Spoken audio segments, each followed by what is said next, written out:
Hi, welcome to the Commercial Real Estate Minute. My name is Craig Hughes. I'm the broker principal of Upper Cumberland Commercial Real Estate. Wanted to speak with you here about, we see a lot of movement in the market with first-time tenants or startup businesses. We're very fortunate to be in a great economic expansion and have a very entrepreneurial economy here in the Middle Tennessee region. And what we're seeing is a lot of folks who haven't had to lease space before, or have a business idea or startup, or want to maybe branch away from an existing practice, and wanted to just put together a quick hitter list of the common tips or plans that you might want to have together before you go out and look for a lease space, or at least be prepared to answer some of these questions before you engage or enter into a lease agreement. First, about me, I've been practicing commercial real estate since 2011.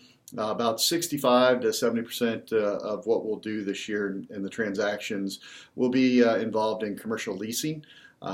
Anywhere between 2 and 10 years. We have one that's gotten out there a little bit longer than the 10-year time point, but usually that's what we see. And just wanted to capture a few notes that if you're a home buyer, they'll have a checklist of different things that you'll need to be qualified to enter or to be looked at seriously on the home buying side. And not that we haven't seen a list that is suitable for a tenant or somebody that, if you're a startup, never done a lease before, what you might need to be prepared for. So had just a quick 3 items of a checklist. First was government, utilities, codes, and zoning. Second is to build your team. Make sure you have a good team around you. And then third are some specific leasing tips that you may want to be aware of or at least think about before you get into something too deep. First and foremost would be the government rules, regulations, zoning, and codes. We've had several become familiar with the zoning code that your specific need would require. What's the classification? And that will also help you identify which properties, what areas, geographies. If you were an industrial client, obviously you shouldn't be looking in retail spaces.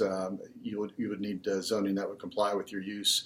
The other interesting element there, not only zoning but codes. We've had a couple projects where somebody wanted to open a restaurant, and there's calculations that the city will have on how they're going to rate parking spaces and whether you require a grease trap or what the occupancy load will be for the building. These are some good pre-qualifications things to get out of the way before you start looking for a space, because it'll really start to funnel you into what spaces make the most sense. Last element of that is utilities. If you are, we had a recent industrial building that had big power in it, and it was made for manufacturing. The tenant coming in was a startup. It was 3-phase power. The utility company bases your power load off the previous tenant, so they were requesting a $3,000 deposit on the electricity before they would turn it on. Obviously, that can snag some startup funds, and that if you don't have it properly allocated or you haven't thought about it. Next up, and this one is really, really important, probably one of the most important elements that we see, is get a good team together. A lot of times people think they have a good team, and the good team is their employees and their staff's going to come with them, or they have a friend, or they have somebody who does these things.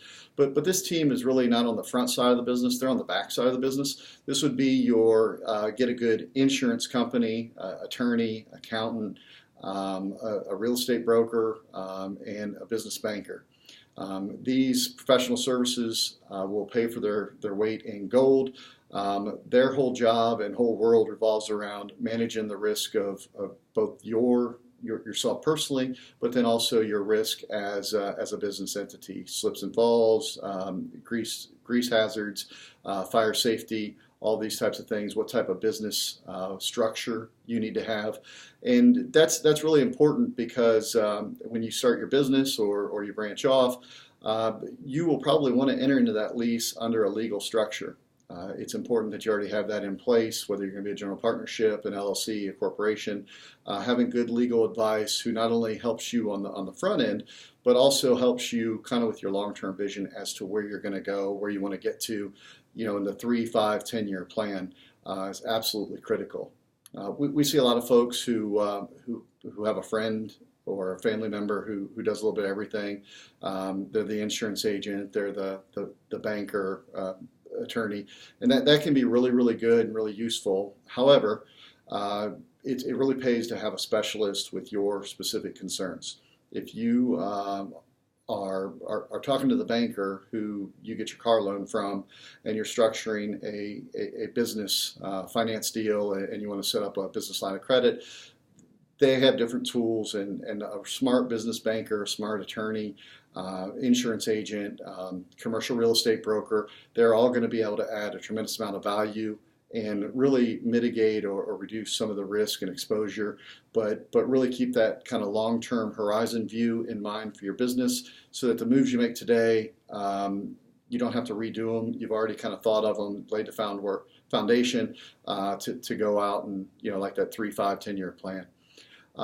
Lastly, on your lease terms, lease specifically. So you've done the zoning codes. You know exactly what you're looking for, what zoning, what codes, what the city is going to require as far as your specific build out.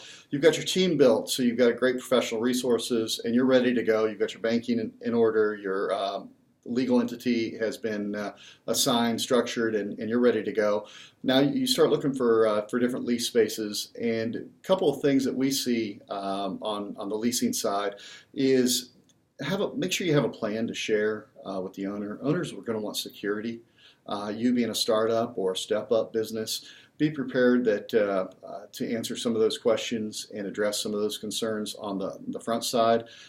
Please recognize that in some cases you are competing in that same space. We're in a good market right now, so lease spaces will often have 1 or 2 people engaged in the market at the same time, looking at the same space, and if you will be competing with large corporate entities who do these leases and have a different level of risk as opposed to what a startup or locally held company would be. So just be prepared to have a business plan which shows the owners that you've thought of it, you know how you're going to execute it, you have a history of success in this business, and you're planning kind of for the future. Be also prepared to sweeten the deal. A lot of times we'll see startup businesses that will require a build out of some sort of a space. They'll need offices or they'll need grease traps or whatever, and they will be looking to the owner to install this. That if you're from the owner's point of view, they have to spend money to have a high risk tenant potentially. So be prepared if you are the tenant to go ahead and take that burden on yourself. Perhaps you can get some deferred rent or something like that, but it's going to be a really good step, and it shows that you're willing to put your skin in the game, so to speak, to be successful, and you thought of it. The other item too would be, depending on the length, maybe you offer extra security deposit to help ensure the owner of that security. Again, that's what they want. They want security, and you as a new entity will show a higher rate of success or a higher rate of risk as opposed to somebody who's been doing it for 10, 15, 20 years and has multiple locations. Be prepared to provide a personal financial statement, and also be prepared to personally guarantee a lease. So if you sign for a 2-year or 5-year lease, the legal entity think of it like a baby. It has no assets. It doesn't have anything yet. So you, as the owner, should be prepared to personally guarantee that should the business not succeed, the owner would be looking at you to take care of those financial responsibilities. Lastly, that we get in this a lot is just had a client today where they wanted to do a 12-month lease. It's a new business startup. They want to do a 12-month lease.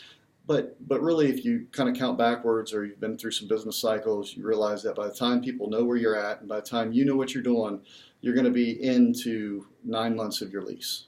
So then 3 months, you'll have to start thinking about, well, I need to find a new location. Also think about that your rent could go up.